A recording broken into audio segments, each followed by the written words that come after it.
शुक्रवार के दिन सुनी जाने वाली संतोषी माता की कथा एवं कहानी। तो एक बार बोलिए प्रेम से संतोषी माता की जय, भगवती माता की जय। संतोषी माता की व्रत कथा। कंचनपुर नगर में एक बुढ़िया रहती थी। उस बुढ़ियों के 7 बेटे थे। सभी का विवाह हो चुका था। 6 बड़े बेटे तो काम करते थे, लेकिन 7वां बेटा अभी कोई काम नहीं करता था। सुबह उठकर स्नान से निवृत्त होकर 6 बड़े बेटे रसोई में बैठकर भोजन करते और फिर अपने काम पर चले जाते थे। बुढ़िया उन बेटे को अपने हाथ से खीर, पूरी, हलवा आदि बढ़िया बढ़िया व्यंजन बनाकर खिलाती थी। 7वां बेटा खूब धूप निकलने पर बिस्तर से उठता, फिर स्नान करके भोजन के लिए रसोई में जाता। बुढ़िया दूसरे बेटे का बचा हुआ खाना एक थाल में रखकर उसे दे देती थी। 7वां बेटा उसी भोजन को खुश होकर खा लेता था। भोजन करके वह घर से निकल जाता और अपने दोस्तों के साथ घूमता फिरता। इस तरह मौज मस्ती से उसके दिन व्यतीत हो रहे थे। उसकी पत्नी बार बार उससे कोई काम करने के लिए कहती थी, लेकिन वह हंसकर कहता था, अरे तुम बार बार क्यों काम करने के लिए कहती हो? कितने मजे से दिन गुजर रहे। माँ कितने बढ़िया बढ़िया व्यंजन बनाकर खिलाती है। तब उसकी पत्नी क्रोधित में होकर कहती, माँ तुम्हें बढ़िया बढ़िया व्यंजन बनाकर नहीं खिलाती, बल्कि सबका बचा हुआ जूठा भोजन खिलाती है। यदि तुम्हें मेरी बात पर विश्वास न हो तो किसी दिन छिपकर स्वयं अपनी आंखों से देख लेना। अपनी पत्नी की बात पर उसे यकीन न था, लेकिन एक दिन इस बात की सच्चाई जानने का निर्णय करके वह सिर दर्द का बहाना बनाकर एक चादर ओढ़कर रसोई घर में ही सो गया। थोड़ी देर के बाद उसकी माँ ने अपने बेटे को खीर, पूरी, हलवा आदि बनाकर खिलाए।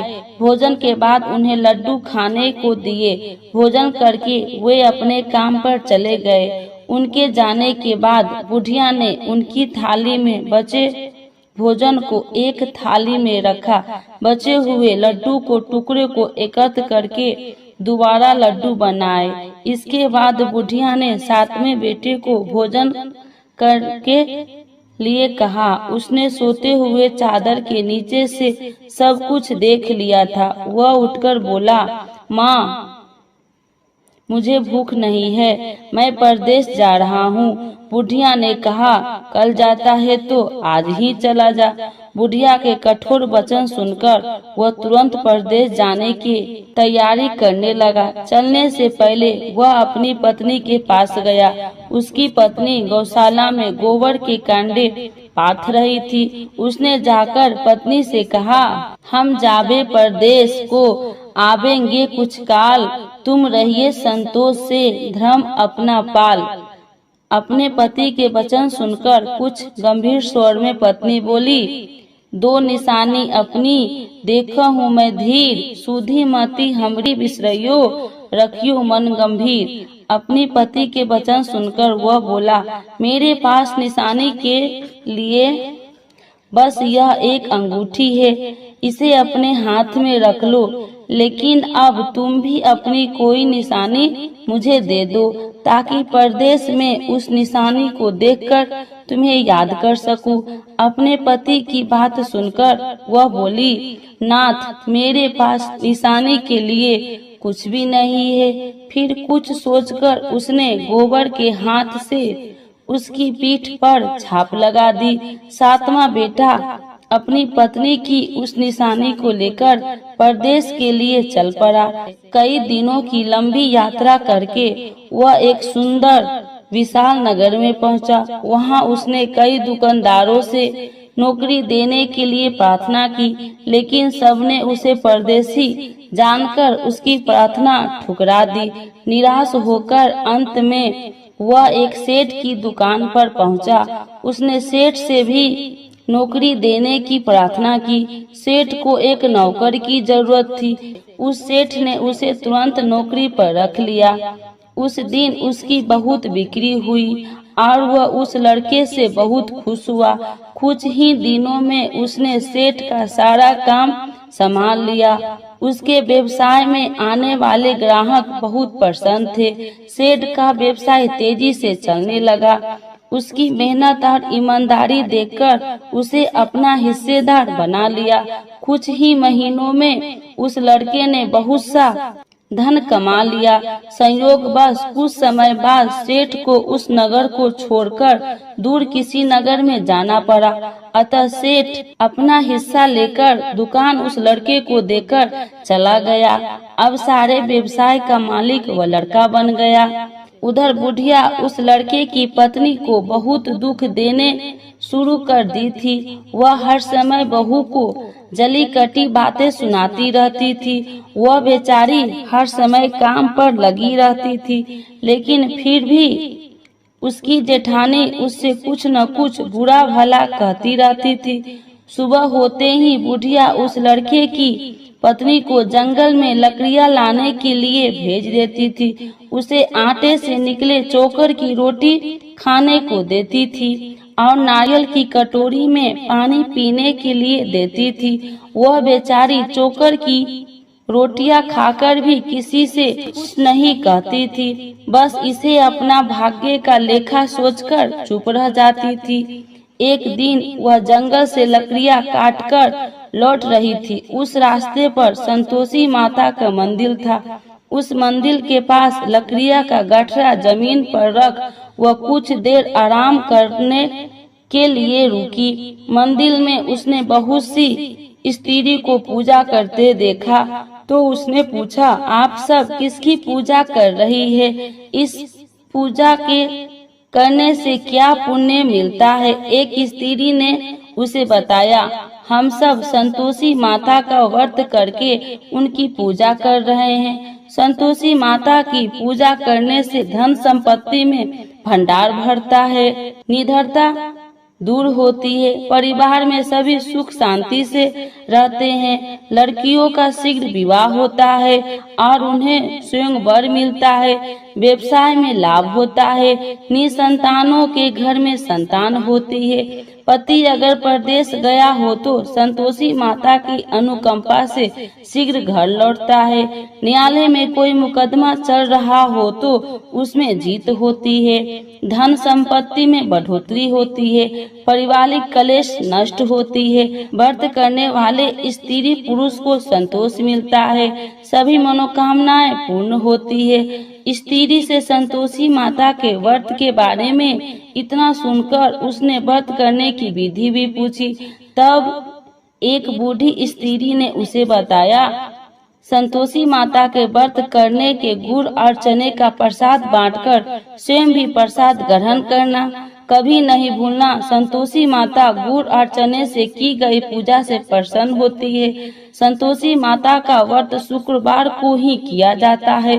शुक्रवार को सूर्योदय से पहले उठकर स्नान से निवृत्त होकर संतोषी माता के मंदिर में जाकर पूजा करके व्रत कथा सुननी चाहिए। मंदिर में न जा सके तो घर के किसी कमरे में संतोषी माता का मूर्ति या चित्र रखकर छोटा सा मंदिर बनाकर पूजा करनी चाहिए। व्रत करने वाले व्यक्ति को उस दिन कोई भी खट्टा चीज या खट्टा फल नहीं खाना चाहिए। घर में भी किसी को खट्टी चीज नहीं खानी चाहिए। संतोषी माता के व्रत के बारे में सभी बातें पूछकर सातवें बेटे की बहू ने मन में निश्चय किया कि आज सारी लकड़ियां बेचकर गुड़ और चने खरीदकर आने वाले शुक्रवार को संतोषी माता का पूजा अवश्य करूंगी। उसी दिन उसने लकड़ियां बेचकर गुड़ और चने खरीदे। शुक्रवार को सूर्योदय से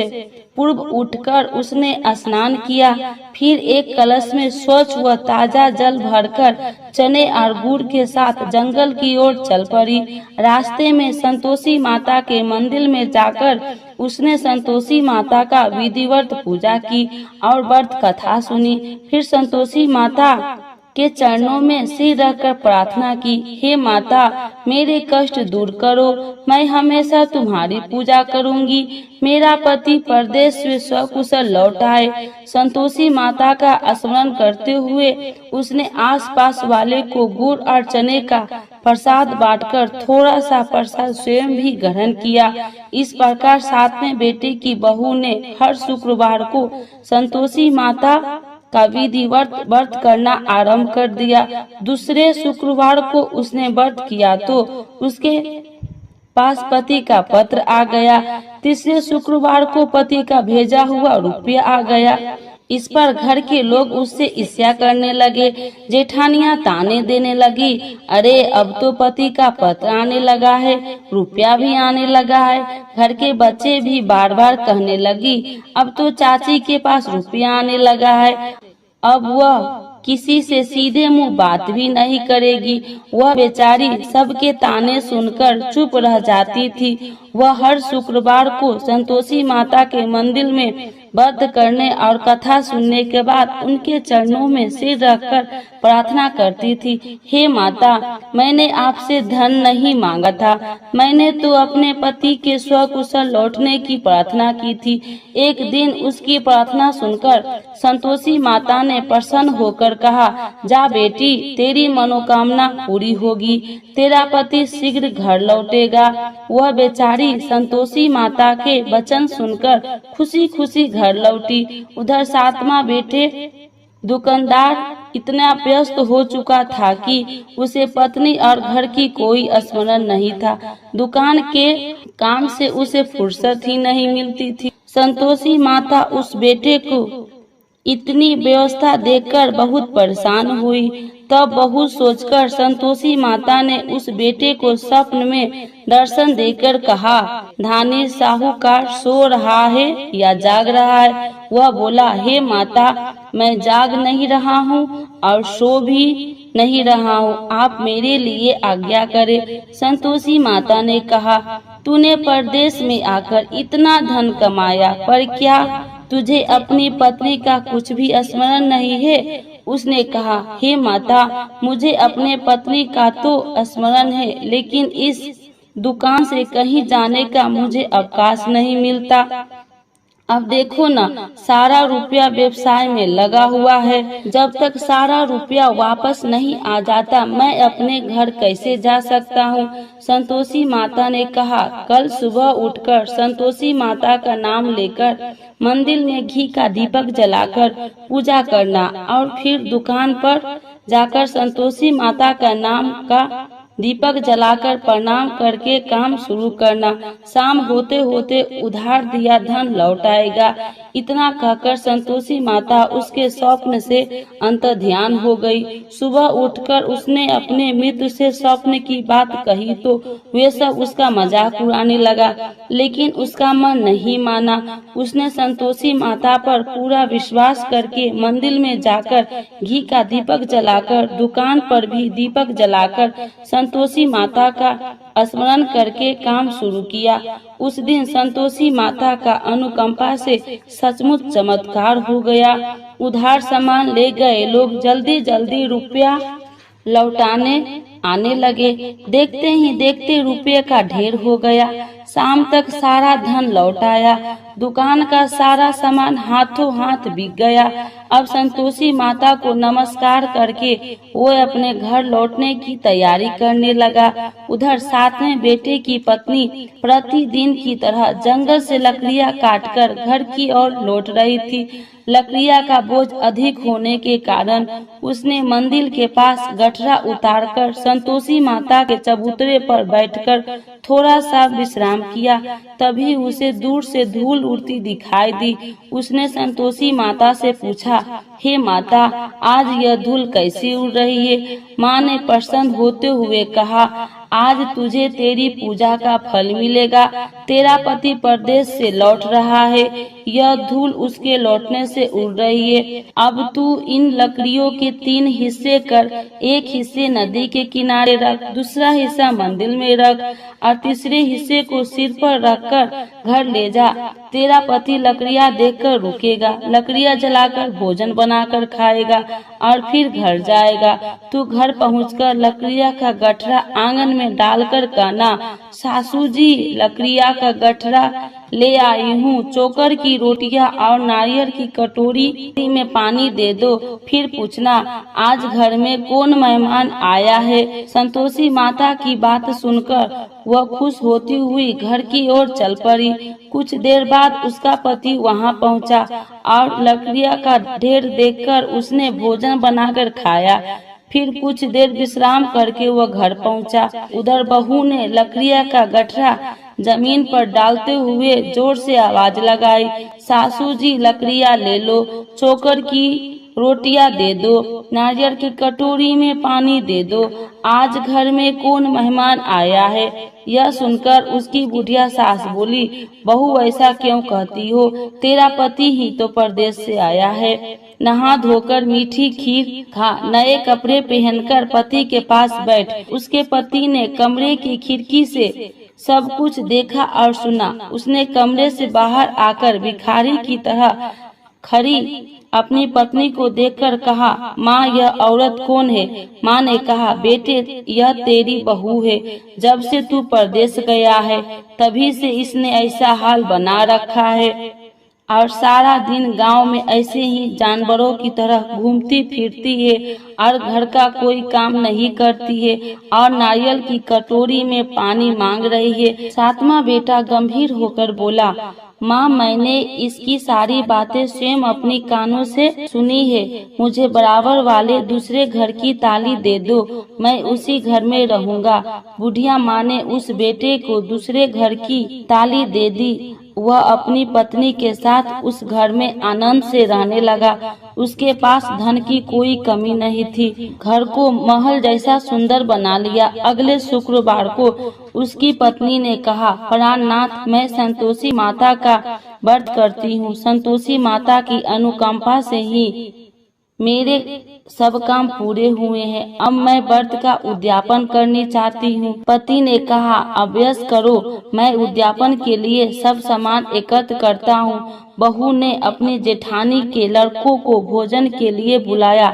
सभी जेठानियाँ उसकी धन और संपत्ति और वैभव से ईर्ष्या करने लगी थी। जेठानिया ने अपने बच्चे को सिखा दिया कि तुम भोजन के समय खट्टी चीजें मांगना। वे नहीं चाहती थी कि उसका उद्यापन पूरा हो। संतोषी माता की पूजा के बाद जब बच्चे को भोजन के लिए कहा गया तो सब खटाई मांगने लगा। बहू ने कहा, खटाई किसी को नहीं मिलेगा।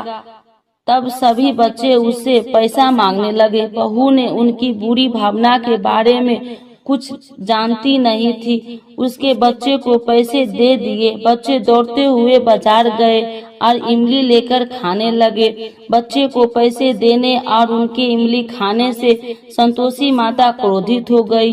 उनके प्रकोप से उसी समय राजा के सैनिक 7वां बेटे की दुकान पर पहुंच और उसे पकड़कर ले गए। भोली बहू रोने लगी, जेठानियां ताने देने लगी, अरे बेईमानी से कमाकर धन लाया था, इसीलिए राजा के सैनिक पकड़कर ले गए। अब बंदीगिरी में रहना पड़ेगा, साथ ही राजा सारा धन भी छीन लेगा। 7वें बेटे की बहू रोती हुई संतोषी माता के मंदिर गई और उनके चरणों में सिर रखकर प्रार्थना करने लगी, हे संतोषी माता, मुझसे कौन सी भूल हुई, आपने किस अपराध की इतनी बड़ी सजा दी है। संतोषी माता ने तुरंत प्रकट होकर कहा, बेटी तूने उद्यापन में बच्चे को पैसे देकर बहुत बड़ी भूल की है। उन पैसों से बच्चों ने खटाई खाकर तेरे व्रत को नष्ट किया है। बहू रोते रोते बोली, माँ मुझे क्षमा कर दो, मैं बच्चों की बातों में यह सब भूल गई थी। अब मैं दोबारा उद्यापन करूंगी, अब कोई भूल नहीं करूंगी। संतोषी माता ने कहा, जब तू दोबारा विधिवत उद्यापन करेगी तो तेरी मनोकामना अवश्य पूरी होगी। मंदिर से घर लौटते हुए रास्ते में उसे उसका पति वापस आता हुआ मिल गया। बहू ने पूछा, राजा के सैनिक आपको क्यों पकड़ कर ले गए थे? वह हंसते हुए बोला, मैंने इतना कमाया था, उसका कर टैक्स नहीं दिया था, इसीलिए राजा ने मुझे बुलाया था। अगले शुक्रवार को उद्यापन के लिए बहू ने लड़के को भोजन के लिए बुलाया। उधर जेठानिया ने पुनः अपने लड़कों को भोजन में खटाई मांगने के लिए सिखा दिया। संतोषी माता की पूजा के बाद गुड़ और चने का प्रसाद बांटकर बहू ने स्वयं भी प्रसाद ग्रहण किया। बच्चों को जब भोजन के लिए बैठाया और खीर पूरी हलवा खाने के लिए कहा तो वे बोले, हमें खीर हलवा अच्छा नहीं लगता है, हमें तो खट्टी चीजें खाने को दो। बहू ने कहा, किसी को खट्टी चीज खाने को नहीं मिलेगी और मैं तुम्हें पैसे भी नहीं दूंगी। खीर पूरी हलवा खाना है तो खाओ।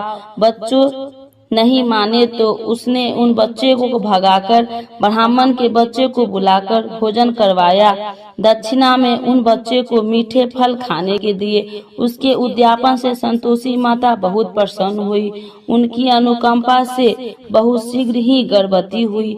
10वें महीने उसने एक सुंदर पुत्र को जन्म दिया। बहू प्रतिदिन उस बेटे को लेकर संतोषी माता के मंदिर में जाने लगी। कुछ ही दिनों के बाद संतोषी माता ने सोचा, मैंने इसे जीवन के सभी सुख दिए हैं, अब इसकी परीक्षा लेकर देखती हूँ। यह सोचकर संतोषी माता एक बुढ़िया का रूप धारण किया और लाठी टेकती हुई बहू के घर पहुंची। बुढ़िया के सारे शरीर पर मक्खियां भिनभिना रही थी। उसे देख सारी मुंह सिकुड़ाने लगते थे। बुढ़िया ने जाकर दरवाजा खटखटाया तो बहू की सास ने दरवाजा खोला और उसे देखते ही जोर से चिल्लाई, अरे लड़को, इस गंदी बुढ़िया को भगाओ, मुझे तो ये कोई चुड़ैल नजर आती है, इसे भगाओ नहीं तो किसी को खा जाएगी। लड़के उठकर भागे और उन्होंने अपने घर के दरवाजे और खिड़कियां बंद करने लगी। छोटी बहू बराबर वाले घर की खिड़की से उस बुढ़िया को देख रही थी। उसने जल्दी से दरवाजा खोला और बुढ़िया के पांव छूकर अपने घर में ले आई। सास ने उसे रोका तो बहू बोली, आज तो बहुत खुशी का दिन है, मेरी संतोषी माता मेरे घर आई है। छोटी बहू का बेटा दूध पीने के लिए रो रहा था। बहू ने उसे दूध भी नहीं पिलाया और संतोषी माता की सेवा में व्यस्त हो गई। बुढ़िया के सास क्रोध में बहू को बुरा भला कहने लगी। बहू बोली, सासू माँ, आज मेरी संतोषी माता मेरे घर आई है, इनकी व्रत करने से मेरे घर में इतनी खुशियाँ छाई है। इतना सुनते ही उस बुढ़िया के पास दौड़ते हुए आए और उनके पांव छूकर क्षमा मांगते हुए बोले, माँ हमें क्षमा कर दो, हमने आपको पहचानने में बहुत भूल की, हमें आपके व्रत की विधि नहीं जानते हैं। हे माता, अब हम भी आपका व्रत किया करेंगे। उन लोगों की प्रार्थना सुनकर बुढ़िया का रूप धारण किए संतोषी माता प्रसन्न हुई और उन्होंने संतोषी माता के व्रत की विधि भी बताई। बुढ़िया से व्रत की विधि जानकर संतोषी माता के व्रत करने से उनकी सभी मनोकामनाएं भी पूरी हुई। उनके घर में धन की वर्षा होने लगी। बुढ़िया के 7वां बेटा का व्यवसाय खूब तेजी से चलने लगा। धन संपत्ति के भंडार भरने लगा। संतोषी माता का व्रत करने और व्रत कथा सुनकर गुड़ और चने का प्रसाद खाने वाले को सभी मनोकामनाएं संतोषी माता पूरी करती है। व्यवसाय में दिन दोगुनी रात चौगुनी तरक्की होती है। निसंतान स्त्री को पुत्र की प्राप्ति होती है और संतोषी माता का विधिवत करने वाले कुमारी कन्याओं को मनचाहा सुंदर और स्वयं वर मिलता है। बोलो संतोषी माता की जय। संतोषी माता की आरती।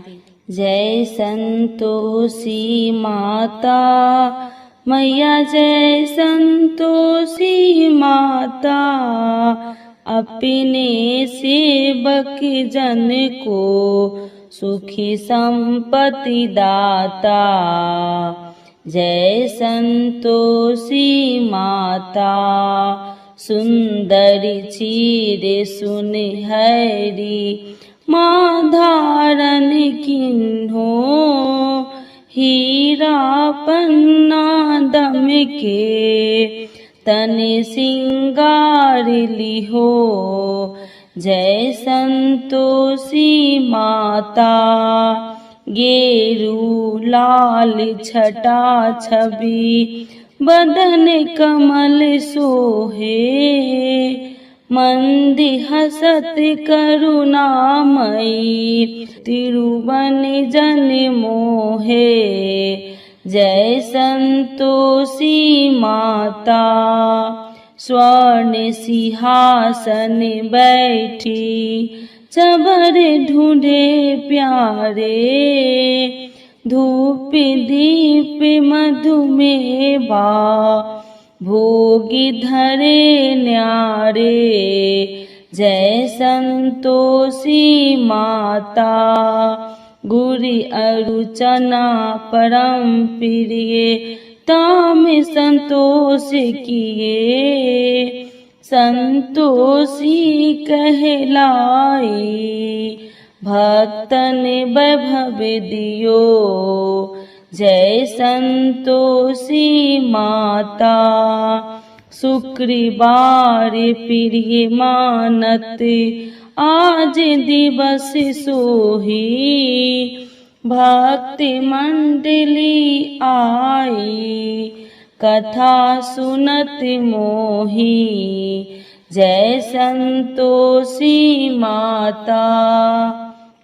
मंदिर जगमग ज्योति मंगल ध्वनि छाई विनय करे हम बालक चरणन सिर नाई जय संतोषी माता। भक्ति भाव में पूजा अंगीकृत कीजे जो मन बसे हमारे इच्छा फल दीजे जय संतोषी माता। दुखी दरिद्र रोगी संकट मुक्त किए बहु धन्य ध्याय भरे घर सुखी सौभाग्य दिए जय संतोषी माता। ध्यान धरो जन तेरो मन वांछित फल पायो पूजा कथा श्रवण कर आनंद घर लायो जय संतोषी माता। शरण गहे की लज्जा रखियो जगदम्बे संकट तू ही निवारे दयामयी माँ अम्बे जय संतोषी माता। संतोषी माता की आरती जो कोई नर गावे रिद्धि सिद्धि सुखी संपत्ति जी भर के पावे जय संतोषी माता। जय संतोषी माता जय जय संतोषी माता। अपने सेवक जन को सुखी संपत्ति दाता जय संतोषी माता। मैया जय संतोषी माता। संतोषी माता की जय।